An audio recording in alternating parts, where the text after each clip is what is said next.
بسم الله الرحمن الرحيم. ومن وهي لابتداء الغاية نحو سرت من البصرة إلى الكوفة، وللتبعيض نحو أخذت من الدراهم أي بعض الدراهم، وللتبيين نحو قوله تعالى فاجتنبوا الرجس من الأوثان أي الرجس الذي هو الأوثان، وللزيادة نحو قوله تعالى يغفر لكم من ذنوبكم. بسم اللہ الرحمن الرحیم. ومن وهي لابتداء الغایة نحو سرت من البصرة إلى الكوفة، وللتبعیض نحو أخذت من الدراهم أي بعد الدراهم، وللتبیین نحو قوله تعالى فاجتنبوا الرجس من الأوثان أي الرجس الذي هو الأوثان، وللزیادة نحو قوله تعالى یغفر لکم من ذنوبکم. اور من اور یہ غائد کی ابتدا کے لیے ہے. حروف جارہ میں سے ایک من ہے. من کس کام کے لیے آتا ہے؟ کہتے ہیں ہی لابتداء الغایۃ، اور یہ غائد کی ابتدا کے لیے ہے. ابتدا یہ مصدر ہے، مطلب شروع کرنا، اور غایت معنی اس کا انتہا، غایات اس کی جمع آتی ہے. اور یہاں پر غایت سے مراد ہے مسافت، یعنی مسافت کی ابتدا. اور من اور یہ غایت کی ابتدا کے لیے ہے، یعنی مسافت کی ابتدا کو بتلانے کے لیے آتا ہے. جیسے سرت من البصرۃ الی الکوفہ، کوفہ اور بصرہ یہ دو شہروں کے نام ہیں. سرت فعل ماضی واحد متکلم کا صیغہ، سارا سیرن سے چلنا. میں بصرہ سے کوفہ تک چلا، تو چلنے کی ابتدا کہاں سے ہوئی ہے؟ بصرہ سے ہوئی ہے. یہ من نے آ کر کے بتلایا. وللتبعیض اور من تبعیض کے لیے آتا ہے، یعنی بعض حصے کو بتلانے کے لیے آتا ہے. جیسے اخذت من الدراہم، میں نے درہم میں سے لیا، اے بعض الدراہم یعنی میں نے کچھ درہم لیا. دراہم یہ درہم کی جمع ہے، اور درہم چاندی کے سکے کو کہا جاتا ہے. کس کے سکے کو؟ چاندی کے سکے کو کہا جاتا ہے. وَلِلتَّبْيِينِ نَحْوُ قَوْلِهِ تَعَالَى، اور من تبیین کے لیے آتا ہے، بیان کرنے کے لیے آتا ہے. جیسے کہ اللہ تعالیٰ کا قول ہے تو تم بچو گندگی سے، یعنی بتوں سے. رس کے معنی آتا ہے گندگی، ناپاکی. اوثان یہ وثنون کی جمع، اس کے معنی آتا ہے بت. تو گندگی سے بچو، اور گندگی ہی کا بیان ہے اوثان، گویا کہ تم بتوں سے بچو. اے الرس الذی هو الاوثان، یعنی تم بچو اس گندگی سے جو کہ بت ہے. وللزیادت اور من زیادت کے لیے آتا ہے، یعنی کبھی کبھی من زائدہ ہوتا ہے. جیسے کہ اللہ تعالیٰ کے قول میں ہے یغفر لکم من ذنوبکم، وہ تم سے تمہارے گناہوں کو معاف کر دیں گے. وہ تم سے تمہارے گناہوں کو معاف کر دیں گے. تو یہاں من زیادت کے لیے اس کا ترجمہ نہیں ہوگا. ترجمہ کریں گے تو بعضیت کا ترجمہ ہو جائے گا، وہ تم سے تمہارے بعض گناہوں کو معاف کر دے گا. یہ ترجمہ صحیح نہیں ہے. اس کا صحیح ترجمہ ہے کہ وہ تم سے تمہارے تمام گناہوں کو معاف کر دے گا. دوسری جگہ اللہ تعالیٰ نے فرمایا کہ اللہ تعالیٰ تمہارے تمام گناہوں کو معاف فرما دیں گے. تو بہرحال آج کے سبق میں حروف جارہ میں سے من کو بتلایا گیا ہے. اس سے پہلے با کو بتلایا گیا تھا، اس کے 10 معنی بتلائے گئے تھے. اس کے بعد لام کو بتلایا گیا، جس کے 5 معنی بتلائے گئے. اور آج کے سبق میں حروف جارہ میں سے من کو بیان کیا جا رہا ہے، اور اس کے 4 معنی بتلائے گئے. ایک معنی ہے ابتدائے مسافت کو بتلانا، یعنی کبھی کبھی من مسافت کی ابتدا کو بتلانے کے لیے آتا ہے. اور دوسرے معنی ہے تبعیض. تبعیض کے معنی بعض کو بتلانے کے لیے آتا ہے کبھی من. اور بعض کا مطلب یہ ہے کہ اگر اس من کو ہٹا کر کے وہاں پر لفظ بعض رکھ دیا جائے تو ترجمہ صحیح ہو جائے. جیسے اس کی مثال دی تبعیض کی، اخذت من الدراہم، میں نے درہموں میں سے لیا. تو اب من کو ہٹا کر کے اگر اس کی جگہ بعض رکھ دیں تو آپ کہہ سکتے ہیں اخذت بعض الدراہم، میں نے چند درہموں کو لیا. اور تیسرا معنی ہے تبیین. تبیین کے معنی آتا ہے وضاحت کرنا، یعنی اس سے پہلے کوئی چیز گول مول ہے، مبہم ہے، اس کو بتلانے کے لیے، واضح کرنے کے لیے کبھی من کے مابعد والا مجرور آتا ہے جو بتلاتا ہے کہ مبہم سے یہ مراد ہے. اس کی مثال دی ہے فاجتنبوا الرجس، تو تم گندگی سے بچو. اب یہاں گندگی سے کیا مراد ہے؟ پاخانہ پیشاب ہے، یا جسم کی گندگی مراد ہے، یا ویسے جو نجاست ہے وہ مراد ہے، یا کیا مراد ہے؟ تو بتلا دیا کہ یہاں نجاست سے مراد، گندگی سے مراد یہاں پر بت ہے. اوثان یہ وثن ان کی جگہ ہے. تو من بیانیہ یہ کہلاتا ہے جو مبہم کی وضاحت کرے. تو کبھی کبھی من تبیین کے لیے آتا ہے، یعنی واضح کرنے کے لیے آتا ہے. اور اس کی علامت یہ ہے کہ من بیانیہ کو اگر آپ ختم کر دیں اور اس کے جگہ اسم موصول لے آئے تو ترجمہ بالکل صحیح ہو جائے.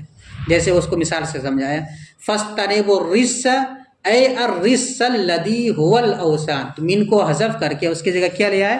الذی، اور اس کے بعد پھر اس کی وضاحت کر دی. تو من تبعینیہ کی علامت یہ ہے کہ اگر اس کو ہٹا کر کے وہاں پر الذی لے آیا جائے اسم موصول تو ترجمہ صحیح ہو جائے. اور کبھی کبھی من آتا ہے زیادت کے لیے، یعنی کلام میں زائد ہوتا ہے، اس کا ترجمہ نہیں ہوتا. اور ترکیب بھی اس کی کرتے ہیں کہ یہ زائد ہے، لفظاً مجرور ہے، محلاً منصوب یا مرفوع جو بھی ہے اس کو بنایا جاتا ہے. ترکیب میں اس کو ماقبل سے نہیں جوڑا جاتا ہے جو حروف زائد ہوتے ہیں. دوسری چیز یہ ہے کہ من زائدہ یا حروف زائدہ وہاں ہوتا ہے جہاں کلام موجب غیر موجب ہو، یعنی وہ کلام اگر منفی ہے یا وہ کلام نہیں ہے یا استفہام ہے تو اس کلام میں حروف زائدہ استعمال ہوتا ہے. دوسری چیز یہ ہے کہ من زائدہ وہاں ہوگا جب کہ اس کے مابعد نکرہ ہو. کیا ہو؟ نکرہ ہو. نکرہ پر اگر داخل ہے تب جا کر کے من استعمال ہو. اور تیسری شرط یہ ہے کہ من زائدہ اس وقت زائدہ مانا جائے گا جب کہ وہ ترکیب میں فاعل یا مفعول بہ یا مبتدا وغیرہ بن رہا ہو. جیسے کہ یہاں پر ہے من ذنوبکم میں ہے، من زائدہ ہے لیکن ترکیب میں اس کو مفعول بہ بنایا جائے گا یغفر فعل کا. البتہ بعض لوگوں نے یہ شرط لگایا کہ یہ کلام موجب میں ہونا، کہتے ہیں کہ وہ ضروری نہیں، کلام موجب غیر موجب دونوں میں ہو سکتا ہے. یہی اخفش رحمۃ اللہ علیہ وغیرہ کی رائے جیسے کہ یہاں پہ ہے یغفر لکم من ذنوبکم. یہ کلام منفی نہیں ہے بلکہ مثبت ہے، اس کے باوجود یہاں پر کیا ہے؟ من زائدہ ہے. ترجمہ پھر سے دیکھو. اور من اور وہ غایت کی ابتدا کے لیے آتا ہے، جیسے سرت من البصرۃ الی الکوفہ، میں بصرہ سے کوفہ تک چلا. اور من تبعیض کے لیے آتا ہے، جیسے اخذت من الدراہم، میں نے درہموں میں سے لیا، یعنی بعض الدراہم اے اخذت بعض الدراہم، میں نے چند درہموں کو لیا. وللتبیین اور من تبعین کے لیے آتا ہے، وضاحت کے لیے آتا ہے، بیان کے لیے آتا ہے. جیسے کہ اللہ تعالیٰ کا قول ہے فاجتنبوا الرجس من الاوثان، تم بچو گندگی سے، یعنی بت سے، تم بچو گندگی سے جو کہ بت ہے. اے الرجس الذی هو الاوثان، یعنی اس گندگی سے جو کہ بت ہے.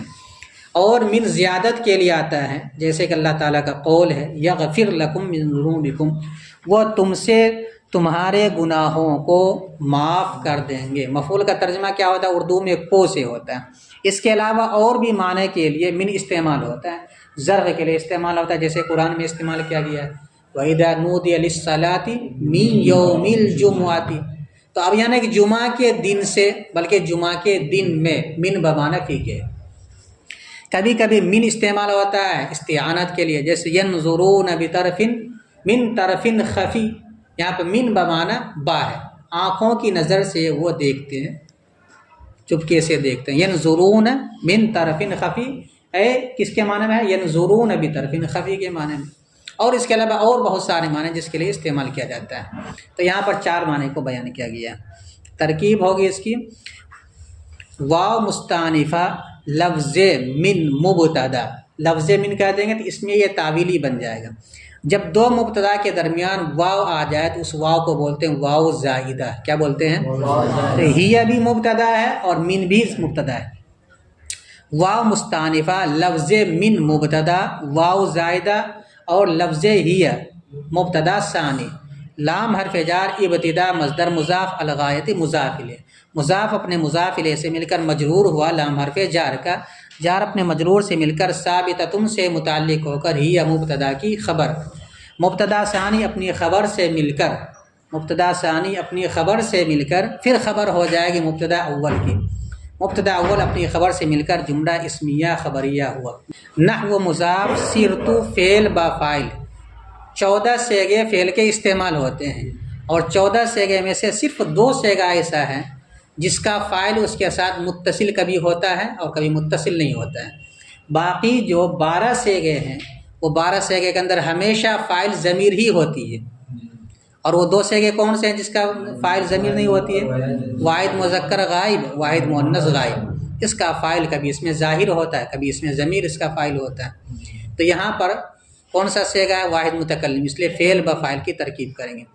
صرت فعل با فاعل من حرف جار البصرۃ مجرور، جار اپنے مجرور سے مل کر متعلق اول ہوا صرت فعل کا، الی الکوفۃ جار مجرور سے مل کر متعلق ثانی، صرت فعل اپنے فاعل اور دونوں متعلقوں سے مل کر جملہ فعلیہ ہو کر نحو مضاف کا مضاف الیہ، مضاف اپنے مضاف الیہ سے مل کر مثال و مبتدا محذوف کی خبر، مبتدا محذوف اپنی خبر سے مل کر جملہ اسمیہ خبریہ ہوا۔